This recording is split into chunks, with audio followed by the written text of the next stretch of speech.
Lo peor eran las videollamadas con sus hijas. «Papi, ¿cuándo vienes? Te extraño mucho», le decía Sofía con su vocecita que le partía el alma. Y Rodrigo tenía que sonreír, tenía que mentir, tenía que decir que todo estaba bien mientras afuera su carro estaba rodeado de nieve y él no había comido algo caliente en 3 días. Beatriz ya no le preguntaba cuándo mandaría dinero. En su silencio, Rodrigo escuchaba la desilusión, el cansancio, el peso de sostener sola a 2 niñas con el sueldo de lavar ajeno. Si conoces a alguien que necesita escuchar esta historia, compártela.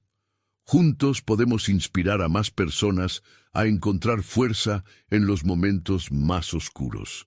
El punto exacto de quiebre llegó una madrugada de mediados de febrero. Rodrigo despertó a las 4 de la mañana porque ya no sentía los dedos de los pies. El carro estaba helado por dentro a pesar de las cobijas. Afuera, la temperatura había bajado a 18 bajo cero. Intentó encender el motor para calentar un poco el interior, pero el tanque estaba vacío. No tenía ni $10 para gasolina. Se quedó ahí, temblando incontrolablemente, viendo cómo su aliento se convertía en nubecitas blancas. Y en ese momento, en esa oscuridad helada y solitaria, tuvo una revelación devastadora. Si moría ahí, en ese carro, en esa ciudad extranjera, sus hijas crecerían sin padre, sin cuerpo que enterrar, sin despedida, sin nada. Había venido buscando darles una vida mejor, y lo único que había logrado era desaparecer de sus vidas mientras se moría lentamente de frío y soledad.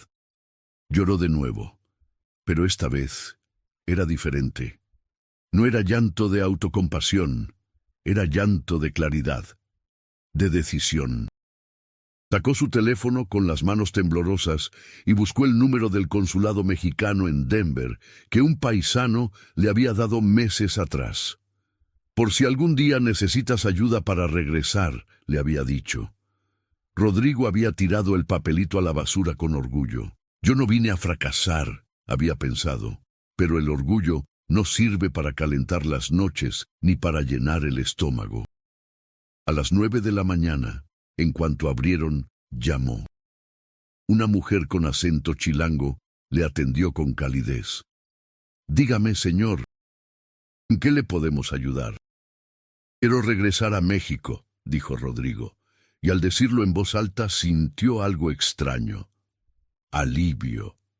El programa de repatriación voluntaria le dio un boleto de autobús hasta la frontera de Tijuana. Le dieron también $50 para comida del viaje y los números de organizaciones que podían ayudarlo del otro lado.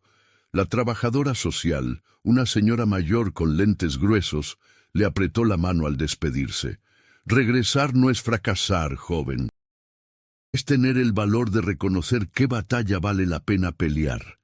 El viaje de regreso fue largo. 3 días en autobús, atravesando estados que había cruzado con esperanza y ahora cruzaba con las manos vacías. Pero algo había cambiado en su interior. Ya no sentía vergüenza, sentía urgencia, urgencia de abrazar a sus hijas, de besar a su esposa, de estar presente, aunque fuera pobre, aunque fuera difícil. En la frontera de Tijuana, una organización de apoyo a migrantes le dio un plato de pozole caliente, ropa limpia y dinero para el camión que lo llevaría a Michoacán. ¿Tienes a dónde llegar?, le preguntó un voluntario joven. «A mi casa», respondió Rodrigo. «Tengo a dónde llegar». Cuando el camión pasó por Guadalajara, luego por Morelia y finalmente entró a Zamora, Rodrigo sintió algo que no había sentido en un año. Pertenencia. El olor del aire era diferente. El sonido de las voces en la calle era su idioma sin esfuerzo. Las montañas a lo lejos eran las montañas de su infancia. No le había avisado a Beatriz que regresaba. No quería que lo viera como una sorpresa amarga. Pero cuando llegó a su casa, una casita modesta de bloc sin pintar en una colonia popular, y tocó la puerta, cuando Beatriz abrió y lo vio ahí parado con su mochila raída y su cara flaca, No hubo reproches, solo lo abrazó y lloró. Y él lloró también. Perdóname, le susurró Rodrigo. Perdóname por irme, perdóname por no estar. Ya estás aquí, respondió ella apretándolo más fuerte. Eso es lo que importa.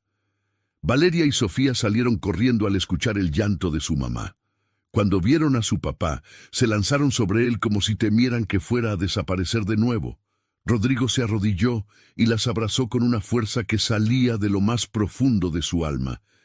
Ya no me voy, les prometió, esta vez mirándolas a los ojos. Ya no me voy nunca. La vida no se volvió fácil de un día para otro. Rodrigo consiguió trabajo en una mueblería, ayudando a hacer closets y comedores. Ganaba en una semana lo que antes ganaba en un día en Denver. Pero ese dinero alcanzaba para tortillas, frijoles, huevo y de vez en cuando un pollito rostizado los domingos. Y sobre todo, alcanzaba para estar presente.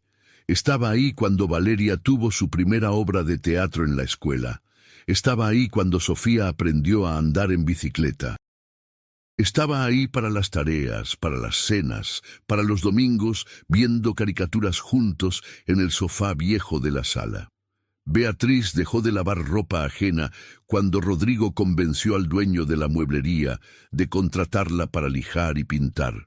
Trabajaban juntos, regresaban juntos, cenaban juntos. La casa seguía siendo de bloc sin pintar, pero estaba llena de voces, de risas, de vida. Una noche, mientras tomaba café con Beatriz, después de acostar a las niñas, ella le preguntó, ¿te arrepientes de haber regresado? Rodrigo miró por la ventana hacia la calle de tierra donde los niños jugaban fútbol bajo la luz amarillenta de un poste. Pensó en las madrugadas heladas en Denver, en el vacío del estómago, en la soledad que dolía más que el hambre. Me arrepiento de haberme ido, respondió, pero no me arrepiento de haber regresado. Regresar me salvó la vida. Pasaron 3 años. Rodrigo y Beatriz ahorraron peso por peso hasta que pudieron poner un pequeño taller de carpintería en el traspatio de su casa. Empezaron haciendo reparaciones, luego muebles sencillos, después diseños más elaborados. Las niñas ayudaban los fines de semana, lijando madera, pasando el trapo con aceite, aprendiendo el oficio. El negocio creció lentamente pero con solidez. Contrataron a 2 muchachos del barrio, compraron herramientas mejores. Empezaron a recibir pedidos de tiendas en ciudades cercanas. No se hicieron ricos, pero construyeron algo propio, algo que podían dejarles a sus hijas.